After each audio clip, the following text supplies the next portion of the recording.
is going down. Sick bed, no, on the person's sick bed. No, something is going to go down. No, you can't do that. It's going to go down. It's going to go down. That friendship, I'm going to dig it. I'm going to dig it together. I will fight it. So it's time for my friend. That happened. So you can fight for a genuine friendship. Yes, I can. Me, I'm not kind of person that maybe if the person now comes back, maybe now I'll see you. I'll see like I'll ask you, I'll say what happened, like why. But if you didn't have any very valid reason, okay, I'll leave you. I'll not block you. This is my status. You don't get to get your time. Just leave you for this. Peace for peace. All right, guys. So from the two ladies, your advice to what would be your advice to this lady? Just move on. Move on with your life. Move on. Telling me to move on with my life is like telling me to move on from the scratch. 10 years. 10 years friendship. 10 years plus. So it could be 15 to 17 years. Should I tell her that she should go and settle with the friend B? The friend B is not ready to settle. Friend B is obviously done with the friendship. It's better off that you just let go. Let go. It's hard. It's very hard.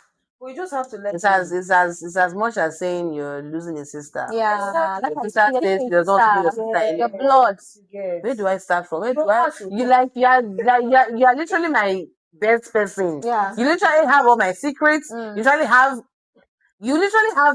everything about you. Friend A will try to recover from my life. What remaining? My whole life now. Friend A will try to recover from me.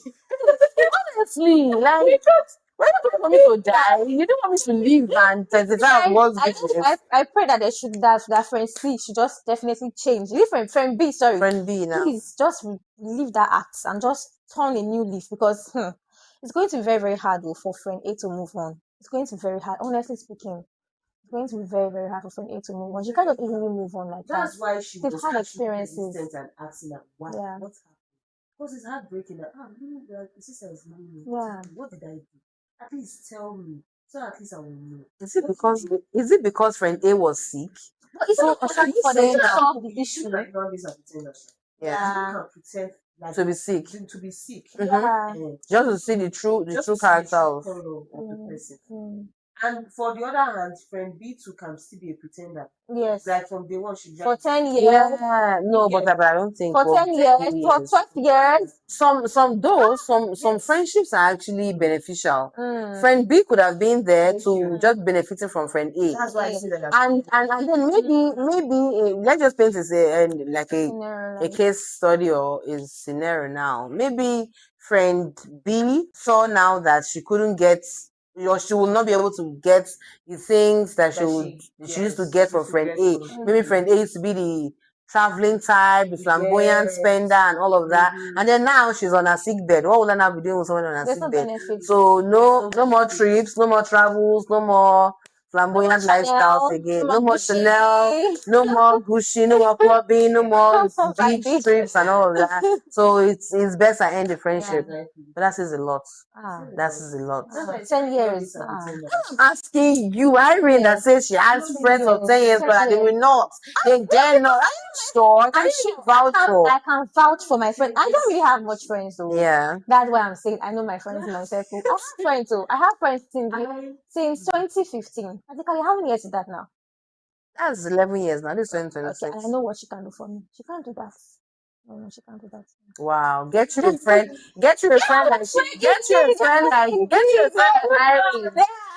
friend like Irene's friend because to actually boast of a friend like this outside, that person must be a really good person. And I hope that if you're watching us, ma'am, is it a lady? Yeah. If you're watching us, ma'am, we give you your flowers, right? We give you your flowers. You deserve it. You deserve it. Yeah. But it's one thing to be a good friend. It's another thing to have a good friend. Friend A might not have been a good friend to friend B. Let's look at it from that angle. Yeah, that's true. Friend A might not have been a good friend to friend B. Friend B might not have been a good friend to friend A, because that's the angle we are all seeing it from. That friend A was not a friend B, was not a good friend to friend A. But now let's also look at it from this other angle. Friend A might have not been a good person or a good friend, a good person to friend B. But friend B loved her regardless because they are friends. They've been friends for 10 years plus. So if you are in friend B's position now, let's put ourselves in friend B position now. If you are in friend B's position, your friend who you know has bad character, irritating, disgusting character, but you love her regardless. And now she's on a sick bed, God forbid, she's on a sick bed, she's on a dying bed, and she tells you this. How would you handle it? I know that this person has a rotten character. How would you handle it? I will still take care of her. You will? Yes. Why can't you just love her regardless? You've been loving her for 10 years. They've been loving her for 10 years. 10 years plus. Let's not forget that that's very important. So why is it that it's still bad from why is it that it's when she's lying on a sick? That you remember all her sins against you. Exactly. So that period that she needs you, even if she was wicked and everything, keep that aside and stay with her. Well, you, Irene. I would say the same. I would say the same because we've been friends for over 10 years. You've been loving this person. 10 years plus. 10 years plus. Yeah. You've been loving this person. You should be specified number of years. Over the person's bad characters and all, you still love this person, you still be with this person. So it's just few days or few years the person has to leave. They just be there. And possibly be a good friend and just pray and well, I feel like from there, if you can see tell her that and you have been wicked. Oh my God, you need to take it. Joke. We need to take a sip, guys. We need to take a sip, guys. We'll be back shortly. Stay with us. At DSAG Engineering and Services, we anticipate, manage, and deliver. Since 2000, we have been a leading EPC company, ensuring customer satisfaction through quality service and timely delivery. With integrity, proficiency, and innovation at our core, we provide world-class solutions tailored to your needs. From engineering designs and construction to procurement, manpower outsourcing, and maritime supplies, DSAG delivers excellence. Partner with us today. Visit www.dsag.net or call +23 4807 254 8724. DSAG Engineering and Services, anticipate, manage, deliver.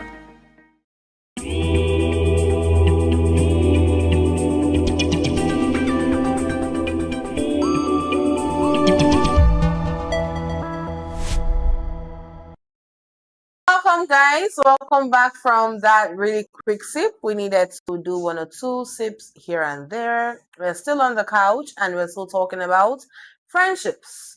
What is friendship to you? Who is a friend to you?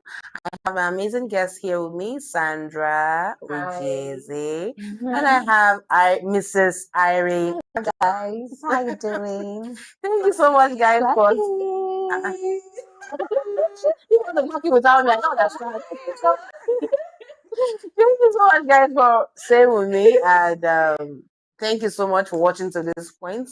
If you're still watching, and we expect to see comments and your opinions on what you think and your opinions on or your definitions of who a friend is to you. Do you have friends do you have friendships of over 10 years plus? If you do, please, we would like to give a shout out to the person. First of all, let's also give a shout out to Mrs. Irene Achibong's friend.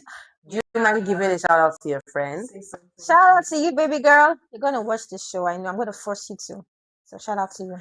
Your friend doesn't have name. Shout out. What's her name? Shout out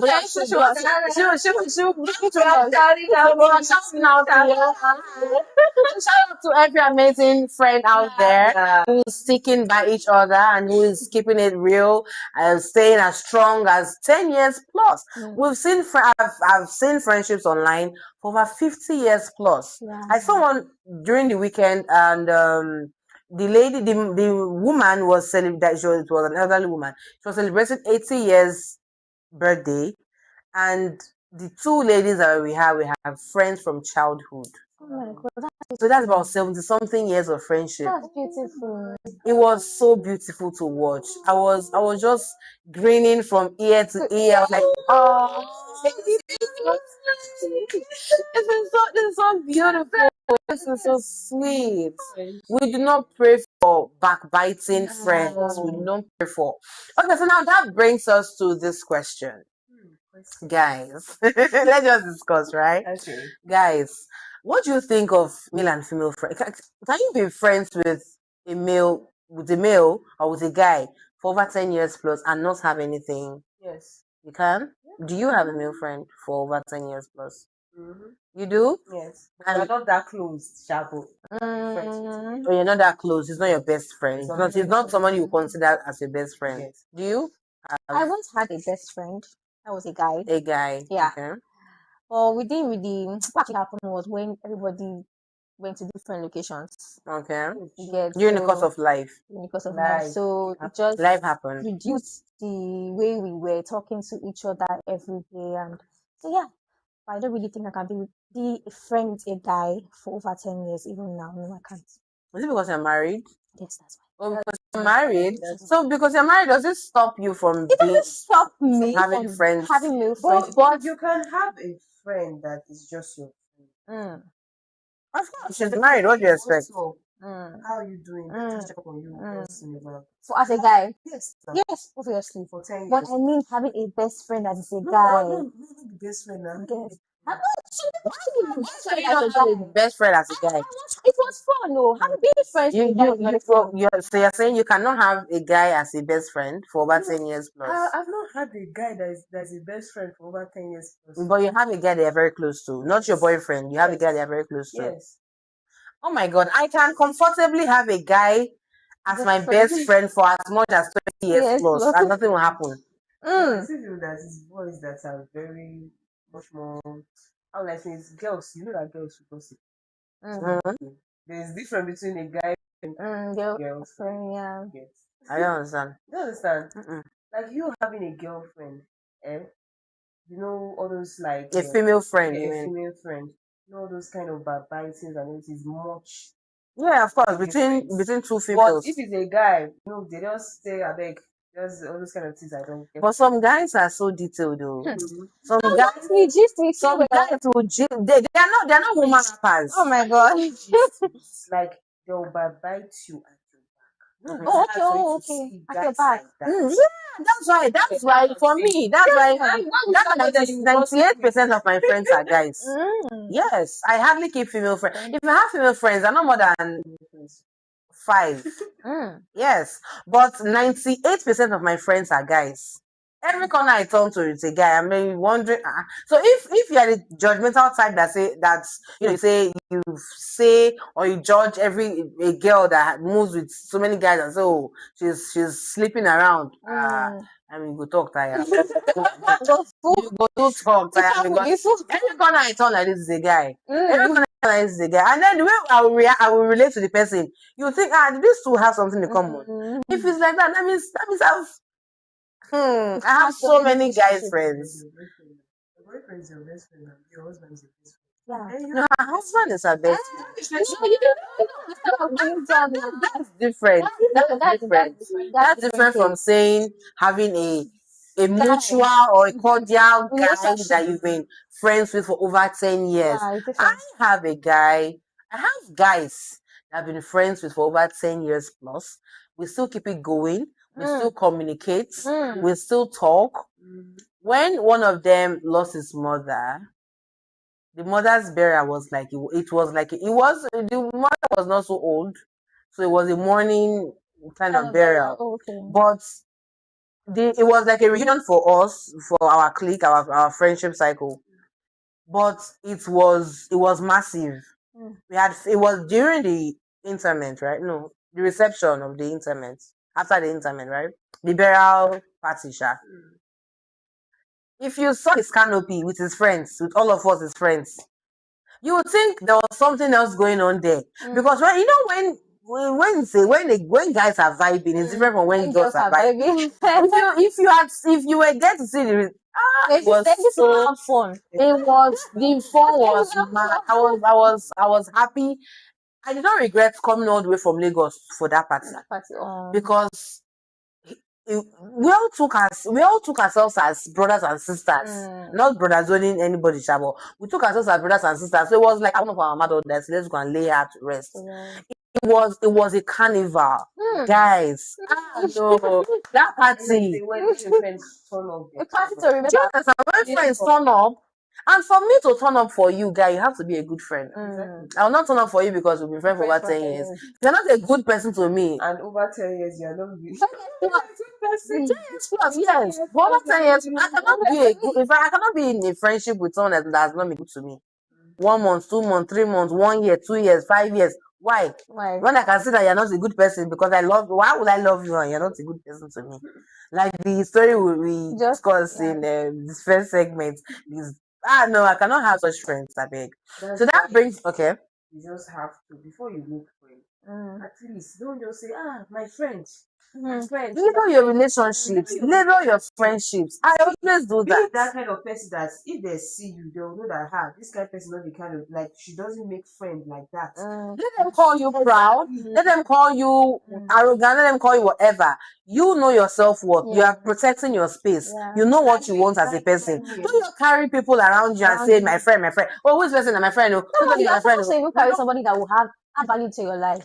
But if as a person, let me put this out there. If as a person you do not have some friends that you can come together and do meaningful investments with, you do not have friends that you can discuss business with, you do not have persons that you can discuss stock exchange, you cannot discuss forex, you cannot discuss whatever meaningful businesses with, then you do not have friends. You actually don't have a friend. You don't have friends, so because just wavers I will see your there are some people that are sucking blood. They will just be around you to just collect, take.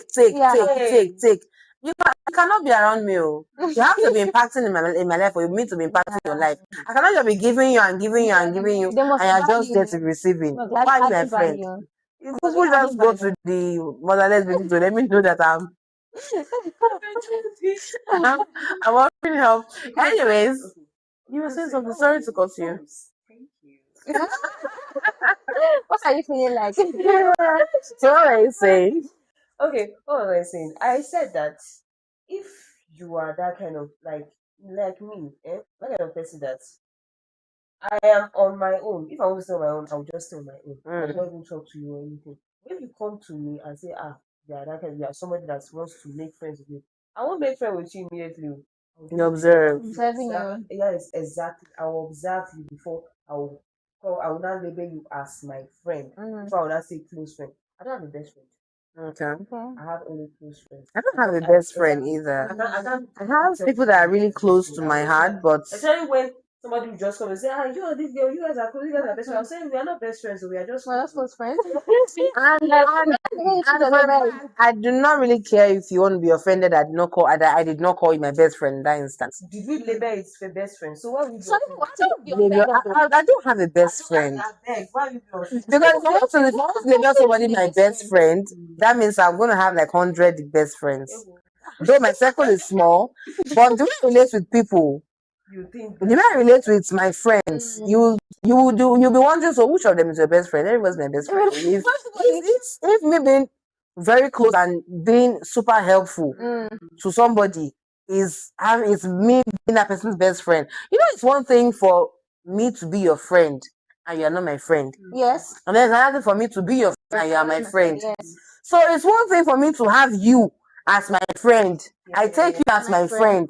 But you do not take me as your friend. Do you understand? Yes. So if that's the case, that means there are so many things. Yeah. No, that just came to my mind. Like I guess we're into that time. So my friend was at my back. We're going to the IT school and write exam. One girl just pushed my friend. He pushed her, then my friend was like saying, "What's your problem?" I was like, I don't know how I took the matter. I just carried the matter in my head. I said, "It's not how will you get to my friend?" Exactly. How dare you? My friend, I was like, she was like, "Calm down." Oh my God. I think like I was just giving her back to her. I said, "You did not see her here. Are you blind?" That's a friend right there. They just said, what's happened to you? I said, me don't know. It's because it was like, Somebody else in fight. They push. You took somebody else's fight. yes, and somebody has told me that I like. You like to pick up somebody's squirrel. I always ask my own. Oh my God. Someone that is quiet and everything, like observe, like just reserve and everything. But when it comes to all this quiet and everything, I would answer, hey, you are Don't do that. Don't do that to my friend. Yeah, so I cannot be somewhere and you're hurting my friend. You will roar at you. Yeah. No, Yeah. I don't support. I said I don't my friend will support. not even talk against her. She will just say, calm down. Now she will calm me down. In that situation, I'm the one Listening there. my friend will be the one fighting. Because that one she likes fight, she's clapping you on your head. Hey, leave my friend alone. Nothing like sorry now. I'm listening. Well, it also depends on the friend. Yeah. Yes, exactly. It depends on the friend. That's why I'm in a scenario where my friend is being oppressed, and I know that my friend is the quiet and calm type. That person don't buy kiss from my hand. That person don't buy kiss from my hand. was the last. But if that my friend now weary, me be weary. No. Also, but that girl, she's a laughing type, and she's still calm, but she still get quiz for her head. When she'll see calm and everything, if I say you're calm, if you still get quiz, I may will not be the fire. If you be all those kind of action, but I will say yes.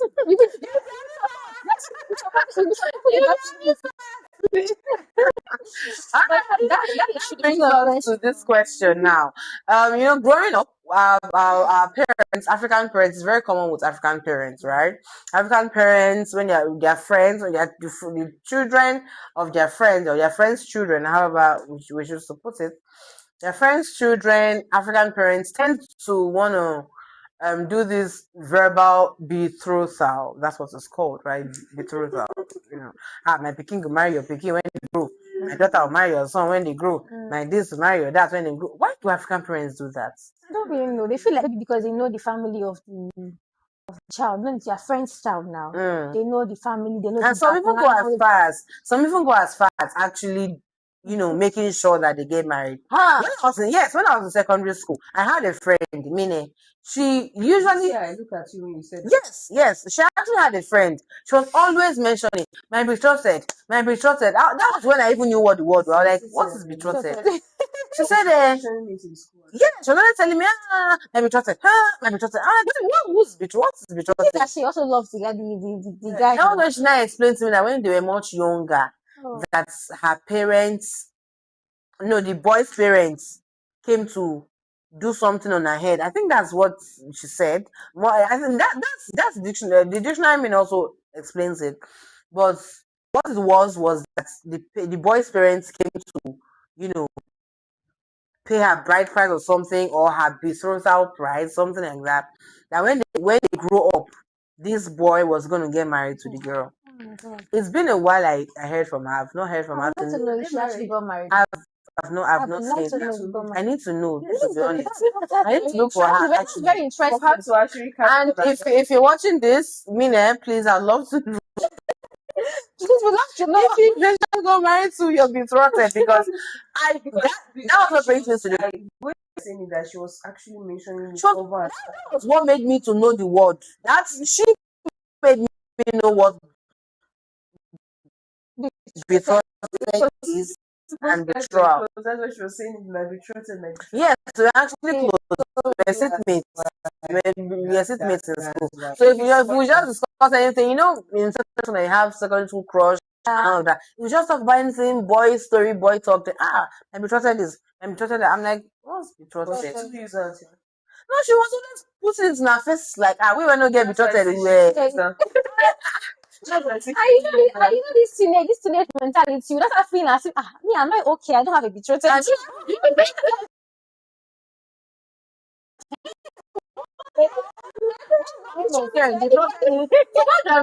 African parents, why do you people do this? Why do you people, they don't want their daughters, maybe they don't want their daughters to be session when it gets to that time. They just that boy, you don't know if that boy will have brain, or you don't even know if the girl, you that have son that you want to go and be betrothed now, you don't know if the girl will have brain when they grow up. If the two of them will be compatible, you don't know if their blood type will be okay, if their genotype and all of that.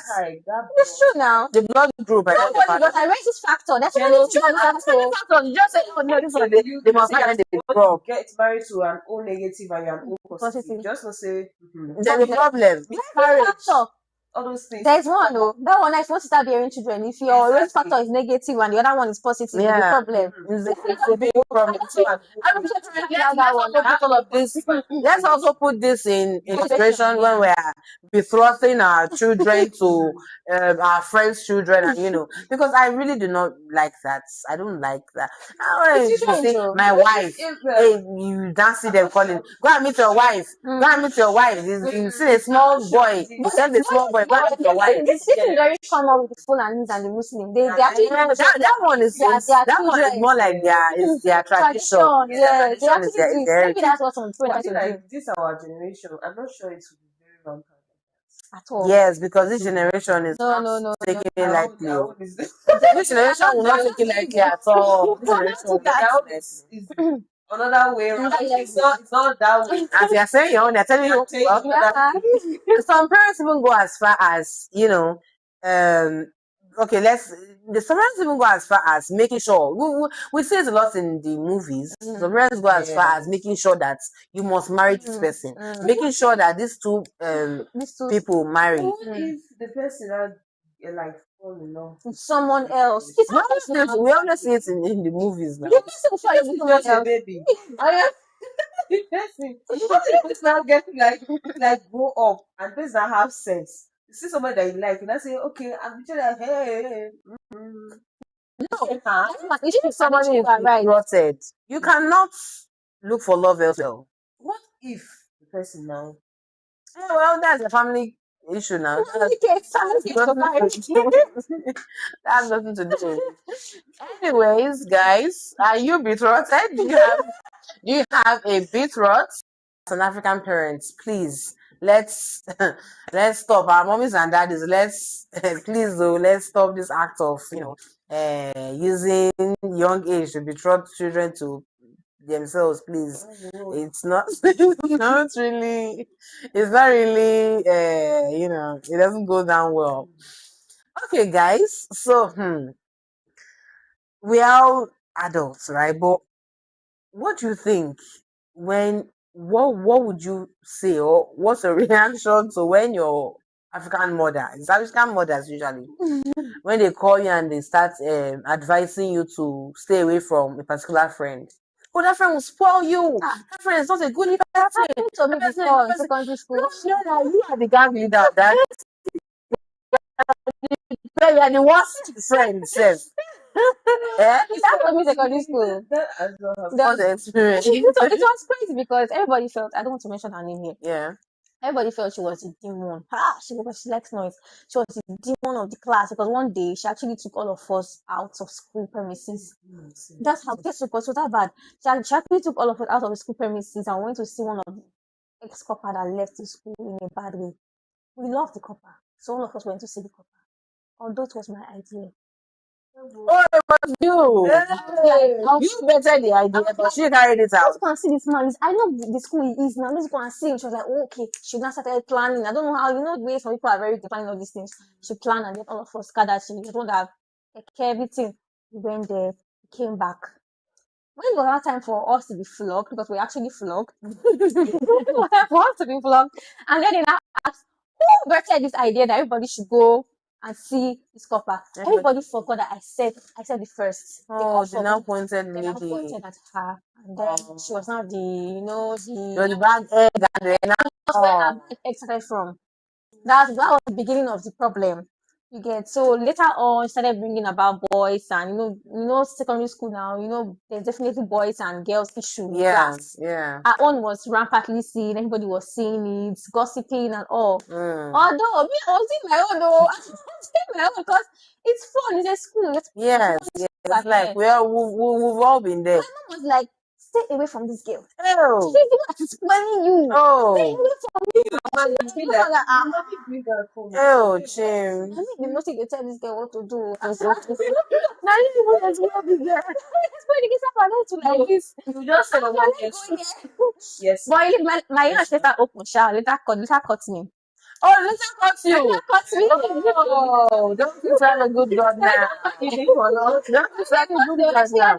Spoiling everybody. I said, yes, I'm the one. What do you do? Yes, one. If when you find this one, if you usually have this big character, you will not start feeling big. I receive flood in that always shine. like that.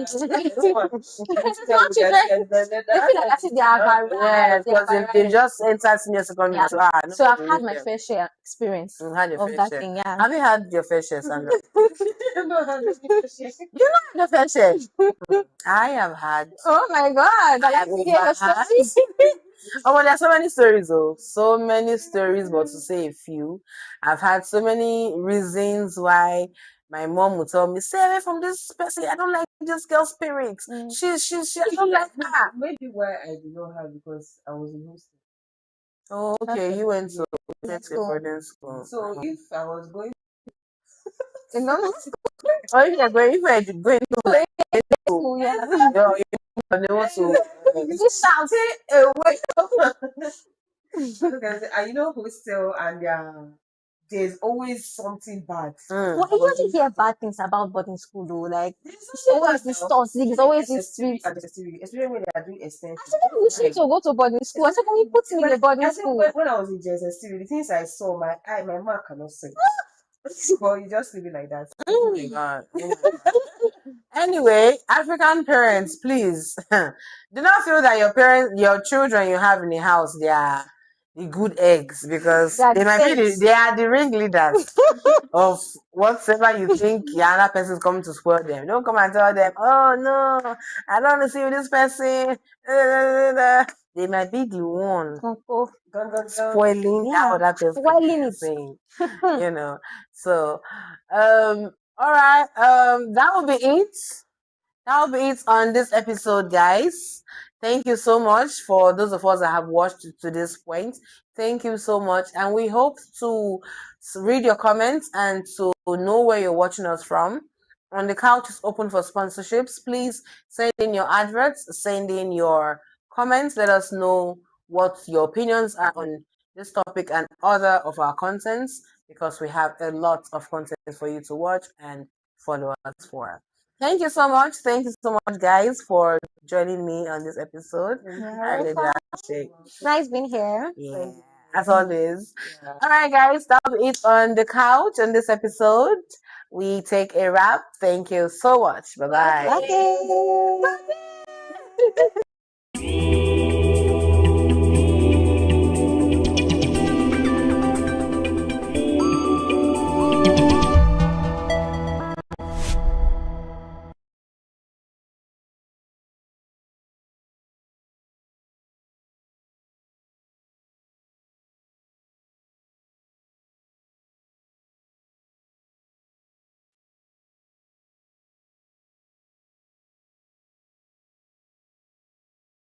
This is TVM. TVM delivers breaking stories, global headlines, and the moments that matter.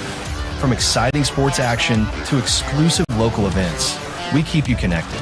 Celebrate our culture, people, and voices with powerful documentaries and inspiring stories. Experience premium entertainment, from trending music to urban lifestyle and beyond. Grow your spirit with life-changing messages and uplifting perspectives. Lead the way with bold conversations, fresh ideas, and thought-provoking shows. Wherever you are, whenever you want. Watch TVM on all your devices. TVM, your world, your network.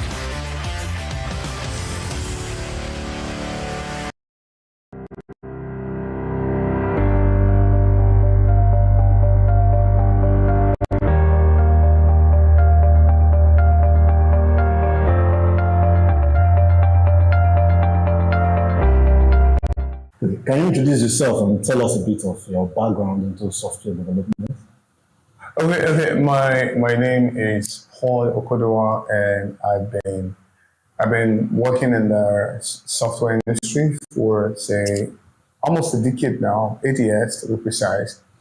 And, so it was, my introduction into tech was not so straightforward. It wasn't so straightforward. So I started from customer service all the way to customer success, and then I moved to content writing. From content writing, then to learning software engineering. So software engineering to content creation, like educational content creation.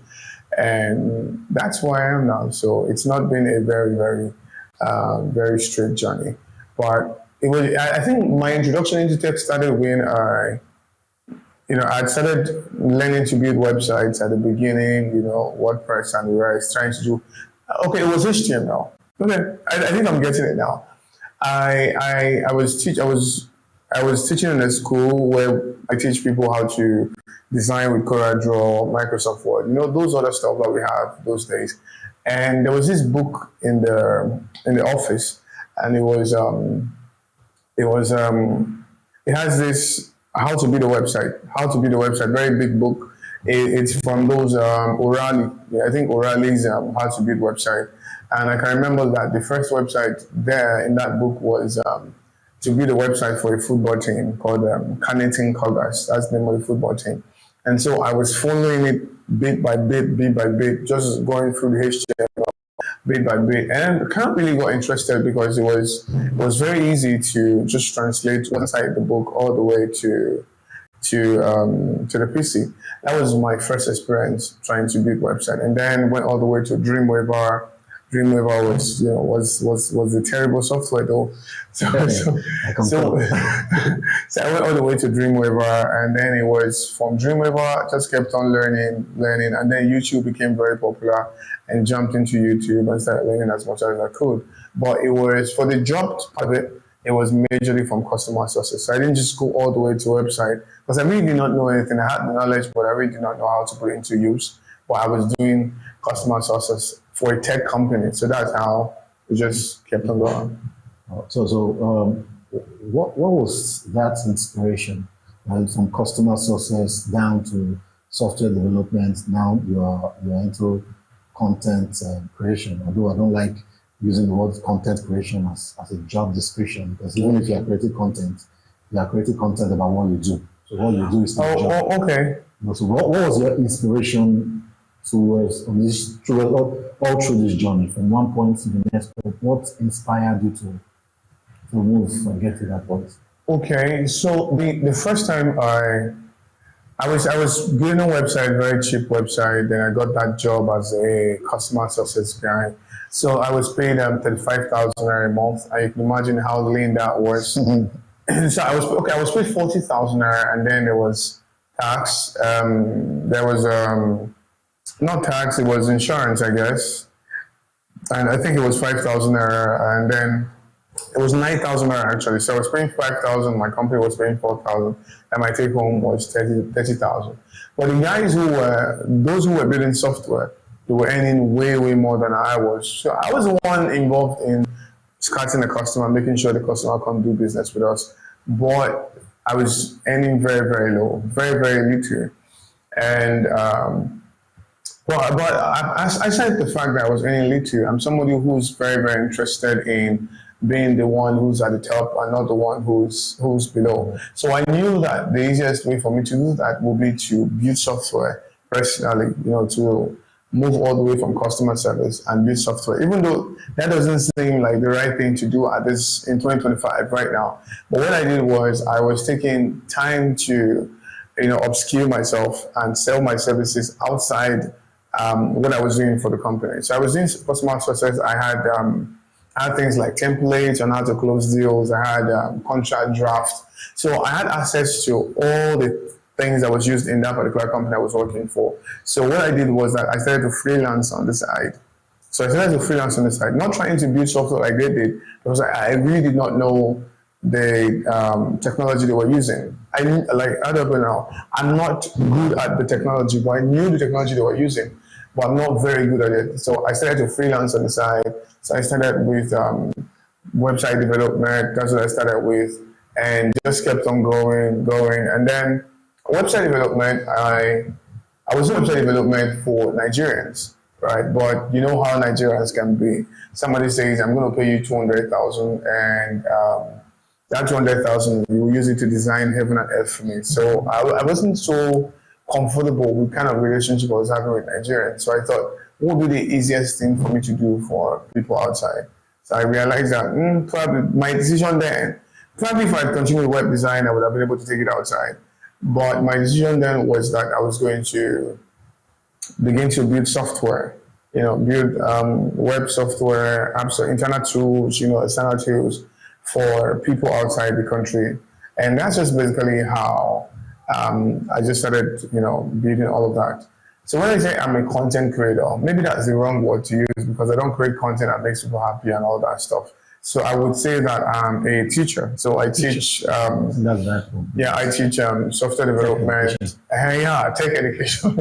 I teach software development online. That's what I do. So I don't really entertain anybody. In fact, if you're looking forward to be entertained, you won't really watch my content. You won't. Now, down to the tech, because I understand that there are careers or skills or businesses that thrive in the right ecosystem, right? So is there a developer hub in Benin, because you are based in Benin right now? Is there kind of a group, a developer hub where you guys kind of share ideas or what's the word, troubleshoot problems like in Benin? Yeah. Okay. I think the good thing about being a developer is that you don't have to be in a local circle. Right? It's a choice if you want to be in a local circle or if you don't want to be in a local circle. It's just a choice thing. Okay. It's not something that is very compulsory. Maybe like people who sell clothes, yams, and the rest. You don't have to. But in Benin City or Nigeria at large, they have various developer groups that you can belong to. There's a Google developer group. There is an Untitled Designers. There's a whole lot of different groups that you can belong to. You just have to probably find them on LinkedIn.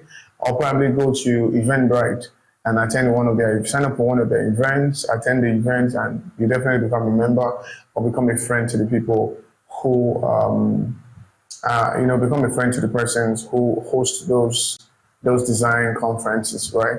But for outside, you can just really start from Google searching. So people are very, I think the tech community is one of those communities where people encourage you a lot. Even though people can still discourage you a lot, because when you see people getting a lot of results and you're not getting that result, it's discouragement. But if you're just getting started, they can really encourage you. There are tons and tons of Slack groups that you can join. There are tons of online meetups that you can do. Some persons even do morning brew, like morning coffee sections, like every Monday, every weekend. So you just join them and you get acquainted with what's happening in your industry at that time. So you could actually join as many groups as possible. So aside these internal resources, because what you just described sounds to me like resources made available by people who are in development. Sure. Now, are there other, do you think that in the government, state government, federal government have made enough resource available for young developers? And then if they haven't, what do you think is missing in the whole development system in Nigeria, developer system in Nigeria, from the perspective of the government, not within your group now? Okay, I think personally that the ecosystem in Nigeria is not thriving yet. Privately, the ecosystem is thriving a bit, but the thing is everybody is doing things in silence, secretly in their rooms. I personally have been in my room for the past 3 years just working and not really coming out. Right, but in terms of the government aspect of things, I would say a complete no. I would say no because there's a whole lot of things that is needed for a developer to thrive. If you don't have some very constant factor, you will not be able to thrive as a developer, irrespective of the part of the country that you are. For example, if you do not have light, you will not be able to thrive. It's your productivity is directly proportional to how much light time you have and how much network you have. There's sometimes I'm working personally and network just goes off. I can't continue. Probably I'm on a call and the next thing I just realized that my network just dropped to 0. I can't continue with the call, and the person is saying, hello, hello, hello. You just have to wait for the call to end or wait for the network to come back, and then you go send an apology note. Hey, I'm sorry, it's the network. So you keep on saying that same thing multiple times, right? So I don't think that the government is providing a lot of resource for people who are working remotely or people who are in the digital space. You have to cover up so many things yourself. I did a boot camp. We had 4,000 persons in the boot camp. Lots of persons, while they were on the boot camp, lots of them had light fluctuations in different part of the country, not like the same part of the country, different part of the country. Lots of them had light fluctuations. You won't believe that their laptop got fried. Many of them. Some of them, their transformer just went off. Wow. Their laptop got fried. So you can literally see pictures of people who will say, hey, my motherboard just went bad. Why? Because light just fluctuated. There are some persons who say, I started this boot camp to learn, but in the process of this boot camp, they came and they took my transformer away. As crazy as that is, they took my transformer away, and now I can't really join the boot camp. So I think there have to be adequate resources put together for people who are working remotely or who need an application, from security to light to even credit facility for you to acquire gadgets.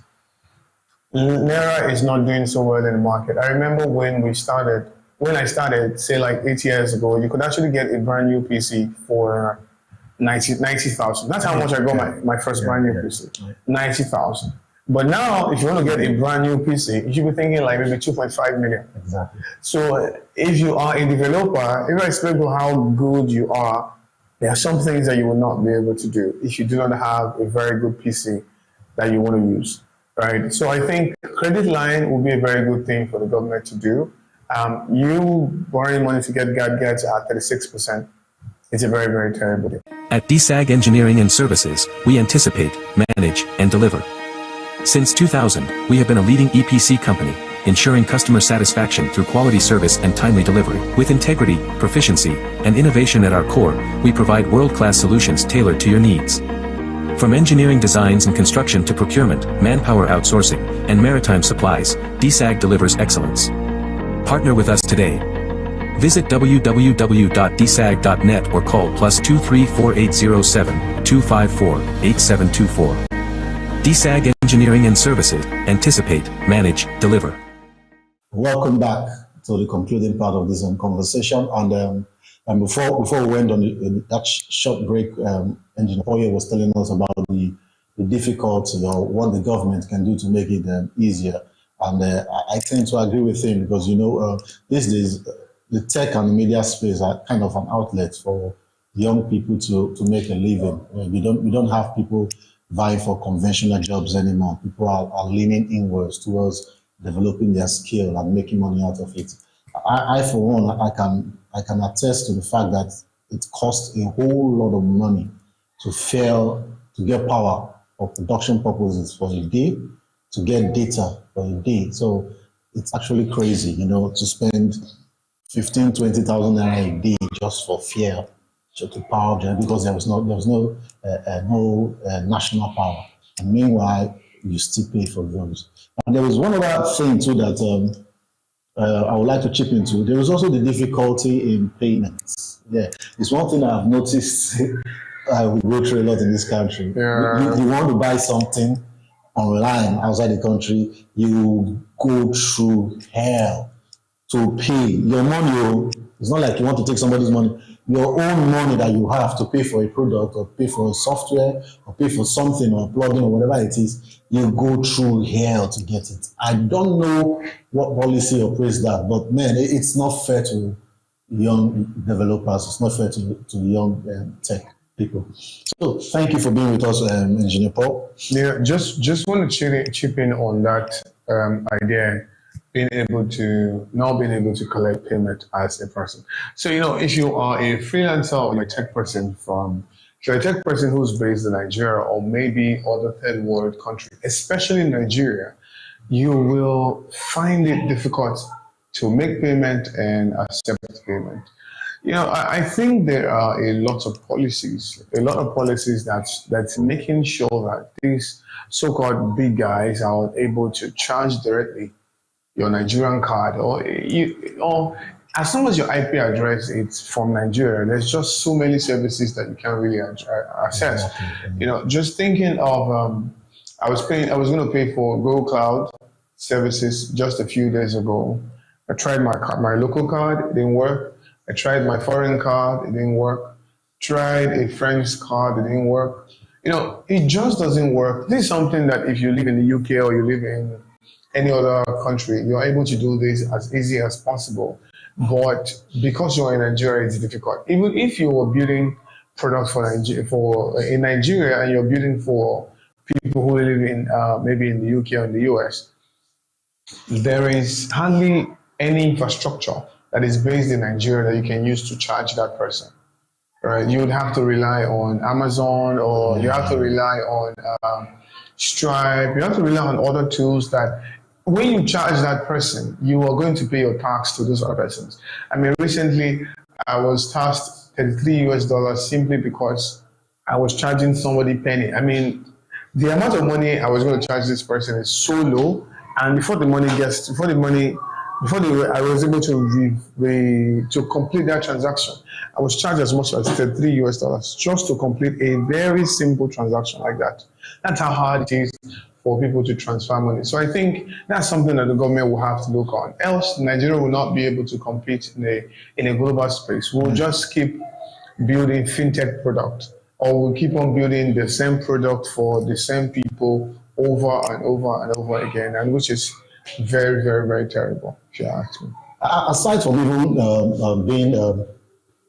from even expanding the tech space, I don't like using fintech because it's like fintech is the only thing we do in Nigeria. We'll come to that. Absolutely. But aside from expanding the tech space, it's taxable income that the government could actually do some. We pay tax to foreign governments simply because every day you pay tax to foreign government every day simply because of freelance. Yes, everything you do as a freelancer, you're doing it majorly in foreign currency, especially if you're somebody. Okay, let's say for example now, if you're working on Upwork, Upwork is a place where you go to bid for jobs. If you're working on Upwork, you first of all buy Upwork coins. They call it Comet. First of all, pay for that in dollars, right? And then when they give you, see how your Upwork money will go. When they give you product to work on an Upwork, I think they charge you about 30%. So that's minus 30%. Now you have your own 70%. Let's say the person is charging you $100. You're charging the person $100. Upwork take 30%, between the range of 20 to 30%, depending on how, I think 10 to 30%, depending on the price range of the project. And then that person gives you $70. Upwork is supposed to send that money to you, but they can't send the money to you because you don't have the facility. Not just facility, there's government restriction as to how much money you can collect, you can receive from Upwork. You can't, Upwork cannot send it to you. So what you do is that you would have to open an account in America, but you do it through a private company, right? Those guys, they will then charge you a particular percent for receiving that money from you first. And then, let's say, for example, that the standard rate of Naira is about 1,600 Naira, as at this point, I guess. And then they too, that same company will sell Naira for you like 1,550 something Naira. So for every $1 that they give you, they collect from you, they will charge you 45 Naira extra after charging the percentage to collect the money from you. So you see, if you're charged, if it's 100 Naira, it's $100 that they are collecting, they are processing for you to your local bank account in Naira. They will charge you 45 Naira times 100, depending on the rate. Sometimes it can be as much as 100 Naira. Wow. Right? So that means you pay 4,500 Naira just to take that money from that virtual account to your Naira account. So you can see how much you lose. 30% to Upwork, you come down, you lose about 2 to 5% to maybe GeekPay or any of these other two, and then they want to transfer it to your account, you lose about 45 Naira per person. So you see how much you're losing. If we had the infrastructure, right, it would have been very easy for government to handle that. Other countries are doing it. India handle their payment themselves. China does it. South Africa does it. Other countries are doing it. So I think the blockage in finance, so to say, we have the infrastructure because we were doing this before. Yeah. We have the infrastructure, but I don't know what happened. I'm not a financial expert, but I think the government just came one day and said, stop it. I have my theory, but I don't want to say it here because this is not the platform for it. But I have my theory. There's something I believe is the reason why, because I do pay. I remember when AliExpress was kind of getting traction. Yeah, you pay with your normal Naira card. I pay with my normal Naira. I used to pay card. with FCMB myself. I buy stuff from AliExpress and resell in Nigeria. All of a sudden, one government came and said, no, I don't know why. They would give you reasons for money laundering or whatever. But my thinking is you do not throw away the baby with the bathwater. Yeah, you do not stop 200 million people from receiving money from America simply because 200 persons are into money laundering, right? You know, I went to, do you know the funny thing, Lawrence? The funny thing here is, because of this issue, I went to FCMB to go open a domiciliary account because they said, okay, it's a domiciliary account, it's fine. Then I happened to have courses on Skillshare. And that first time I made some money on Skillshare and it was about 72, about 100 and something US dollars like that. In order for me to, I made about 100 and something dollars. So I wanted to collect the money. I put my FCMB DOM account as the account that you send the money to. Normally it ought to get to you as dollars, right? You know what happened? To get that money from Skillshare here, right? They had charged me about $49 already. Wow. I'm telling you, just to get the money from Skillshare's account to this account, they said 50, but they say they're actually they charged me $49 US. And then when that money came, you won't believe the rest. It came as Naira. FCMB said it was a mistake or something. They sent FCMB converted the money to Naira for me by themselves, right? And I had to go and pick. Do you know how much got to me? From $100 and something. Do you know how much got to me? 24,000 Naira. That's how much got to me. So that's how crazy. That's how crazy the policy can be. Less than $30. That's less than $30. Yeah. That's how crazy the policy can be. Wow. That's how much got to me. And I think at that time, dollar was about 700 or something Naira. That's what got to me from changing about 130 something US dollars and sending it to Nigeria. What got to me was that price. And funny, I had to go to the bank itself to go and make sure this thing worked. FCMB said, we forgot. Oh my God, we changed it. They changed it for me. They changed this thing for me. Well, we have to move on. We have to move on. We are not policy makers. We can only just ask. Absolutely. Now, there was something I've noticed in the Nigerian tech space. We have great developers, good developers who could make some fantastic. For instance, look at our fintech. Like our fintech is one of the most robust out there. We do mobile payment easily. There are a lot of banks in Nigeria that do not have offices that people even know. But absolutely, 60 to 70% of Nigeria's bank of them. Why have we not been able to translate this success in fintech to SaaS, software as a service, provide other services? There are other things we could do with software. Why is it just the financial space that is? Okay. So I think a lot of persons are doing this already, but you will normally find these persons in Port Harcourt. So if you're watching us and you want to go into spaces that are other than the fintech space, Port Harcourt is a place that you should be, not Lagos or Abuja or any of those places. So you would normally find most of these guys in Port Harcourt. So I used to have a work colleague. He's the owner of CEO, I think, of Pipes. Pipes is a very cool tool for DevOps.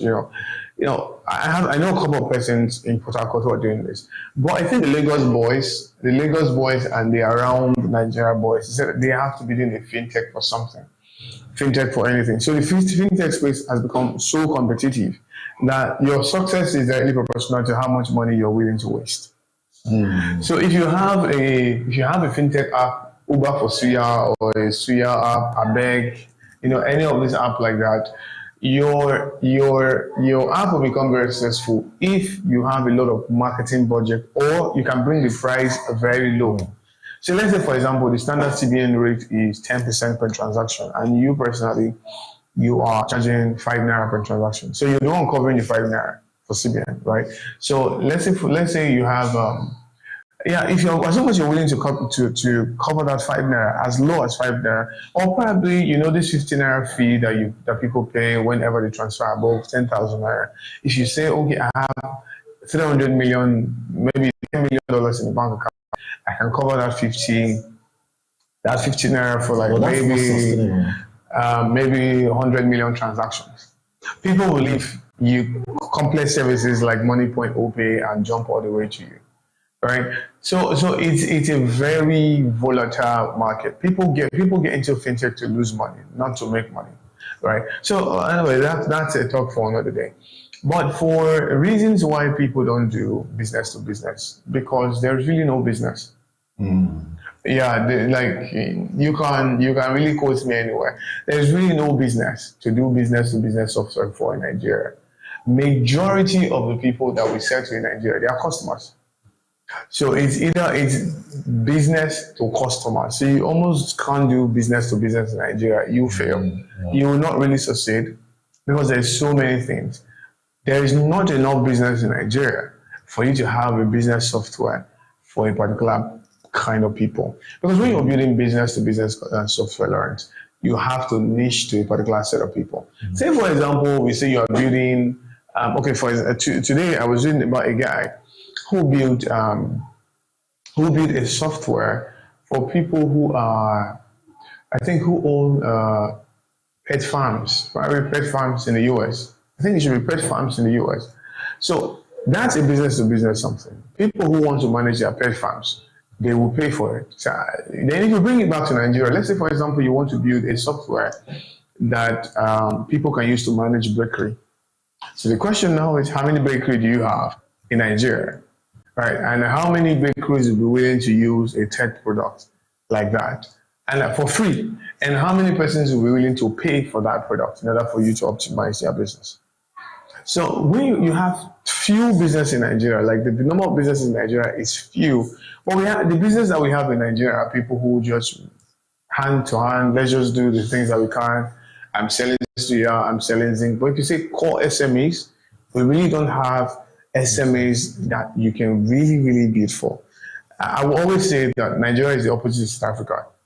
South Africa has so many B2B products that people are saying, oh, how can we build B2C products? Nigeria has too many B2C products. Everyone is saying, we are all the business. So we don't have the market for any B2B product. And another thing is, this is the one that would break the camel's back. Nigerians don't like paying for anything, especially if it's a made in Nigerian product. Nigerians don't like paying for. If there's no white man inside,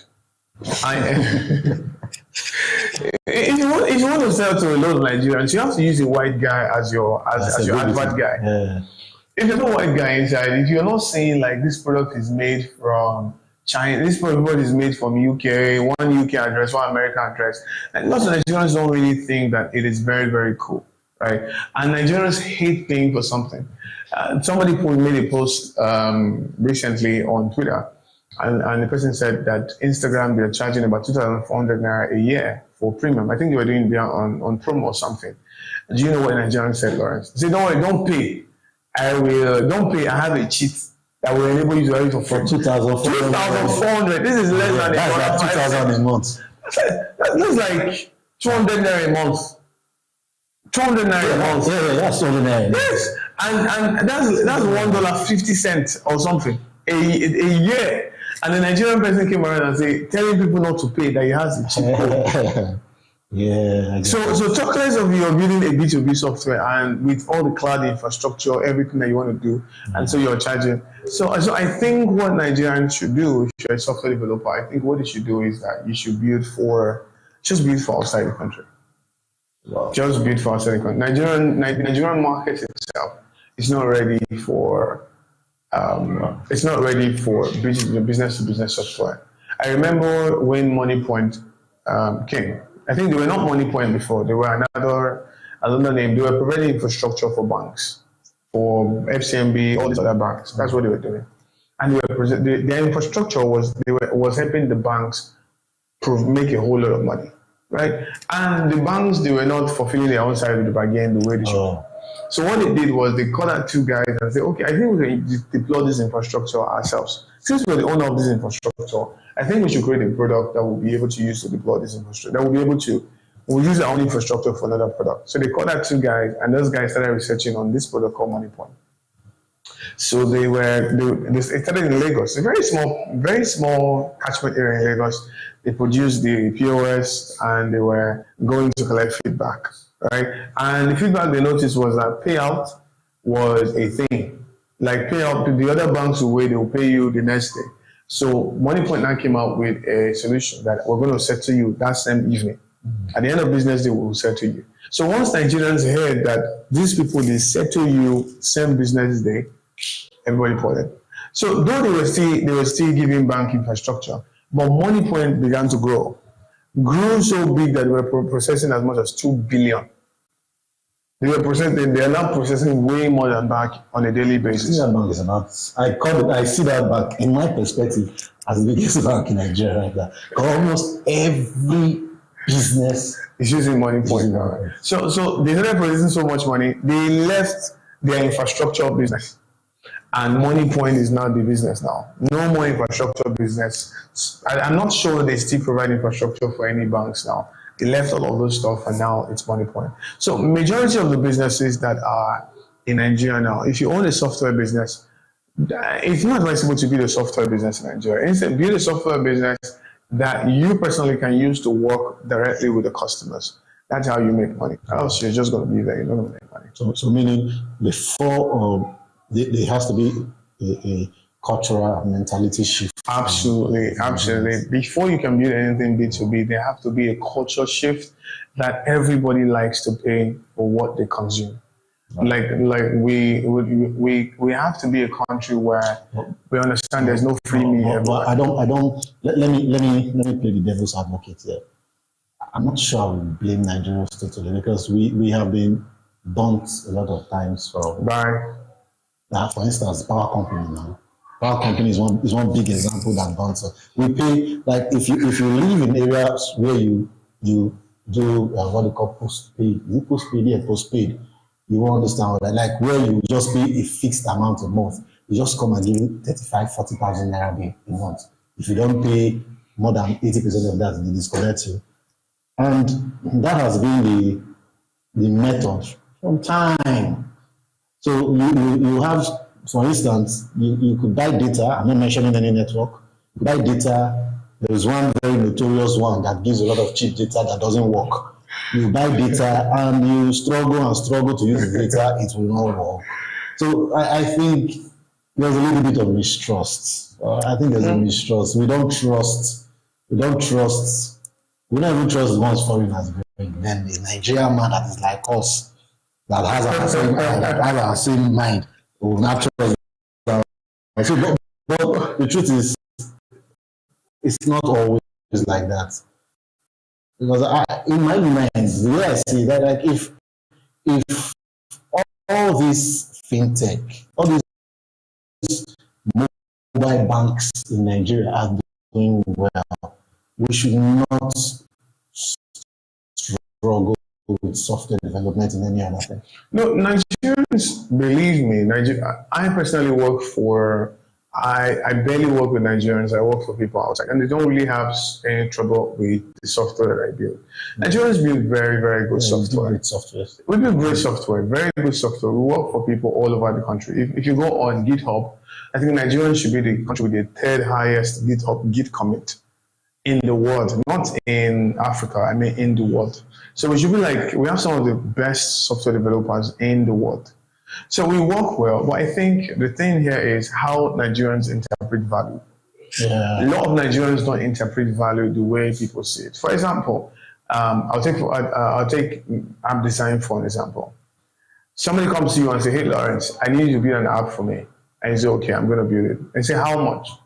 You say, okay, the guy the person says, I'm going to pay you $1 million. And you say, no, it's 10 million you have to pay. And then the guy says, and you say, no, I'm not going to pay. I will not build it. And the person, you hear words like, it's not ordinary to sit on the chair and be drawing something on the screen. Just to draw and give me, and that's what you are saying. That's what you are charging 1 million for. Or maybe you are a video editor and the person says, edit this thing for me. You say, how much? Say, I'm going to bill you 300K to edit this 1 hour clip. And the person says, eh? So just to join this bad part. Yeah. So I think because we are paid on a monthly basis, not on an hourly basis. Yeah. So we really don't understand what it means to sit on a chair to do stuff for 1 hour. I've been designing for almost 6-7 years. I've never designed for a Nigeria, except the ones I just do for my friends and just give them for free. But to design for a Nigerian, I get paid. In fact, I don't even have graphic design to my portfolio because when I came to, the first time I moved to Benin City, I went to print some designs I did on one of these print press like that, and I met somebody there who was talking with their in-house designer, and he finished doing very beautiful design, and he gave this man 1,000 naira. And the guy said, "Thank you, sir." And I met the guy like, why? How much do you pay for design? Because I design very well too. Say, 1,000 or 2,000 naira. I'm like, oh, really? Yes. I removed the title graphic design, but I just wiped it off. You won't be giving me 2,000 naira for my hard work. You see the way kind of thing is that I wiped it off. And I mostly design for foreigners. So we have to be able to interpret what value means. Yeah. So because we really don't know how to interpret value, and we do not understand what time, we don't understand the value for people and also value for time. Even time as in regards to our business. A Nigerian person will prefer to use a spreadsheet than to use a normal spreadsheet than to use Google Sheet or than to pay for Google Sheet. You just prefer to do it the hard way because you think, oh, I'm not sure I'm going to, I want to lose this kind of money. But we would have to be able to interpret loss and optimization. Because what all this software does is that they help you to optimize your business so you can focus on other things. But because of the way a lot of Nigerian businesses are built, they are not built for growth. They are built to just survive. So you can't be selling software to businesses that just want to survive. Yeah. So, but you see the American businesses, a solopreneur can be running 3-4 businesses, right? Because he's automating them with software. And so if the person will say, okay, how much am I supposed to pay a staff?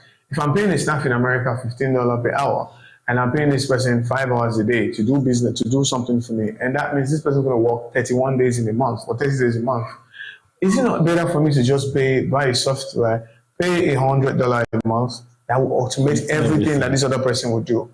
So that means instead of paying 5 times 8 is about 40, 40 times 30 is about 1,200. Instead of paying $200 a month, it would be a lot better for me to pay $100 a month to a software that will optimize everything that person is supposed to do. I will just sit down on my chair, take 1 hour, or pay a developer 1 hour who will set up this thing for me, and for the rest of the month, it just runs.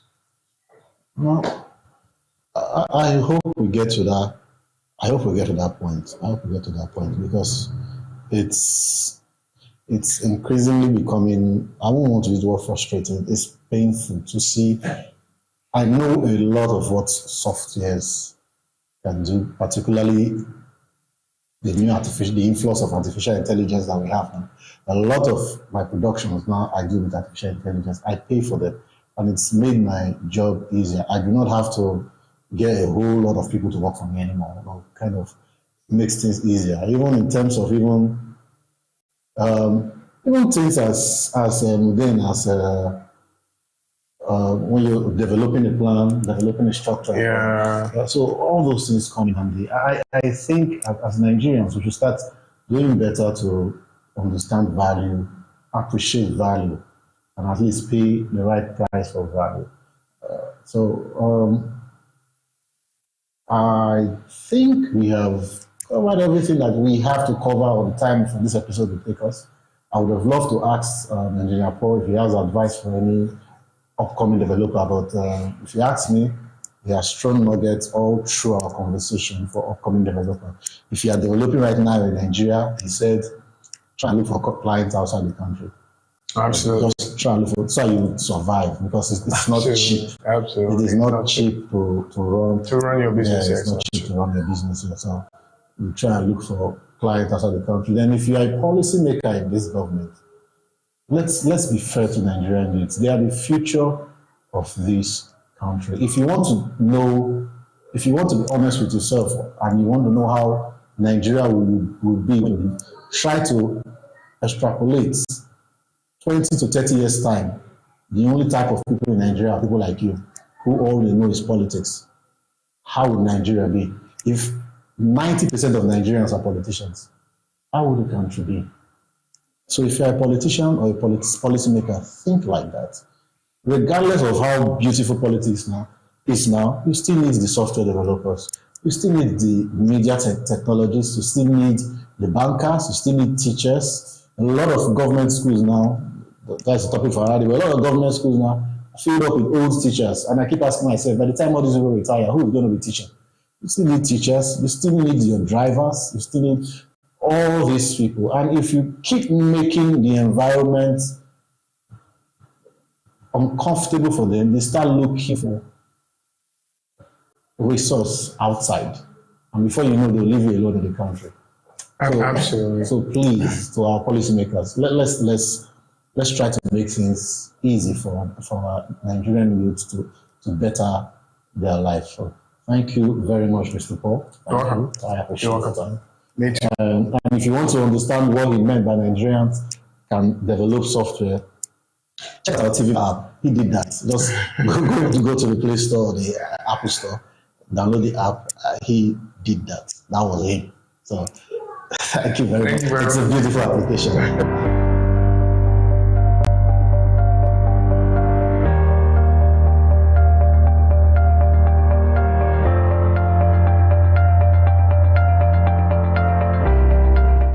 This is TVM. TVM delivers breaking stories, global headlines, and the moments that matter. From exciting sports action to exclusive local events, we keep you connected. Celebrate our culture, people, and voices with powerful documentaries and inspiring stories. Experience premium entertainment, from trending music to urban lifestyle and beyond. Grow your spirit with life-changing messages and uplifting perspectives. Lead the way with bold conversations, fresh ideas, and thought-provoking shows. Wherever you are, whenever you want, watch TVM on all your devices. TVM, your world, your network.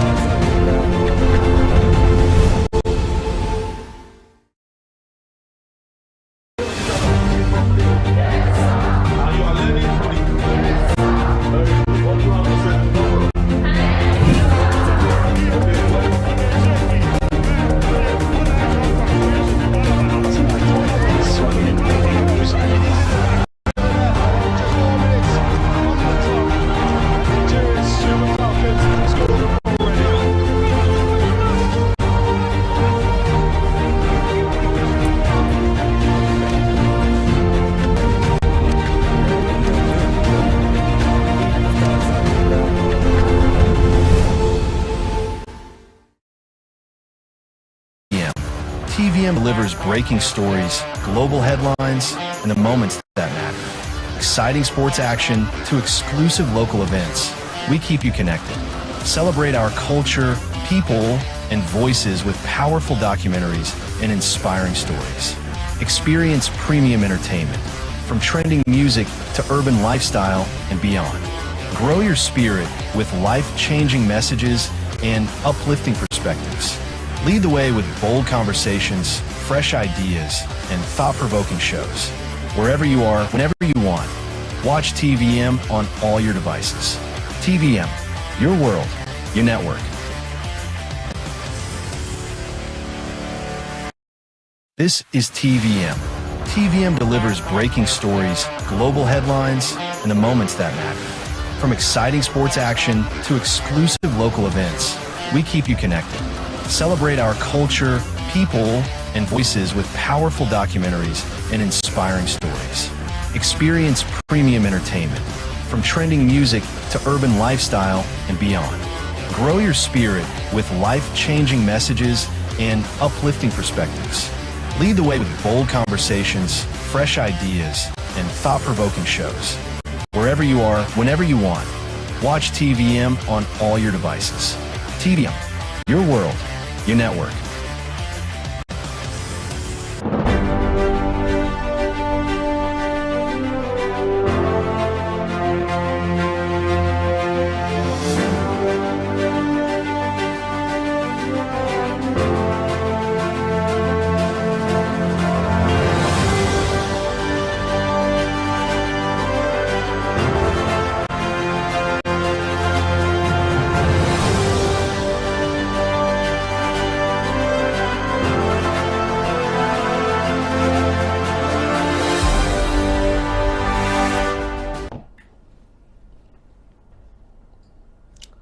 Hello, welcome to TVM's Metro Update, coming to you from TVM's studios right here in the metropolitan town of Warri in Delta State. I am Fred O'Neill, and these are the news making the headlines this hour. The ancient city of Warri stood still as it opened its arms to a distinguished daughter of the soil. In a ceremony radiating cultural splendor and deep emotional resonance, the First Lady, Senator Oluremi Tinubu, returned to her maternal roots for a historic homecoming. Welcomed by the rhythmic beats of the Chekiri people, the visit was more than a diplomatic stop. It was a journey of heritage. The pinnacle of the visit took place at the Palace of the Agofe, where His Majesty Ogami Atuache III, the Olu of Warri, conferred upon the First Lady a prestigious title of Utuba Orishe Iwere, meaning the light of God for the Warri Kingdom. The monarch noted that this honor, the first of its kind in the kingdom's history, recognizes her role as a beacon of hope and a bridge between the center and the grassroots. And an emotional homecoming at the palace of the Ogiame Atuase III, where dignitaries, traditional rulers, and Ishakiri's sons and daughters, and residents from across Delta gathered to welcome Her Excellency. Cultural troops entertained guests with vibrant songs and dances, proudly showcasing the rich cultural heritage and traditions of the Warri Kingdom.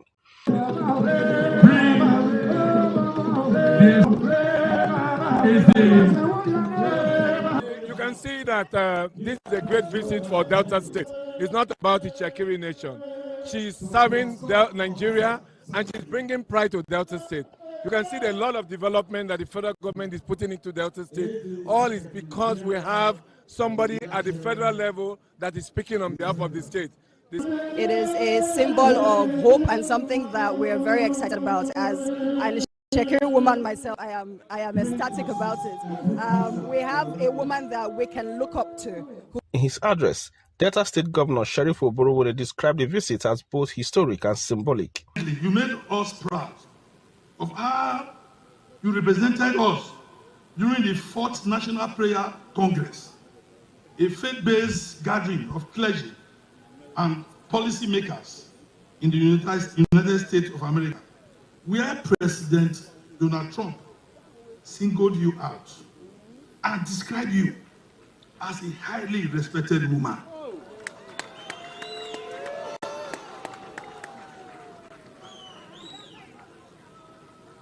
When I saw it, my heart was gladdened. It is fitting to call you a global icon. The Olu of Warri, Ogiame Atuase III, also expressed pride in the First Lady's achievements, noting that her humility and commitment to service remain a source of inspiration to the Chekiri people. When the Niger Delta, your mother's people,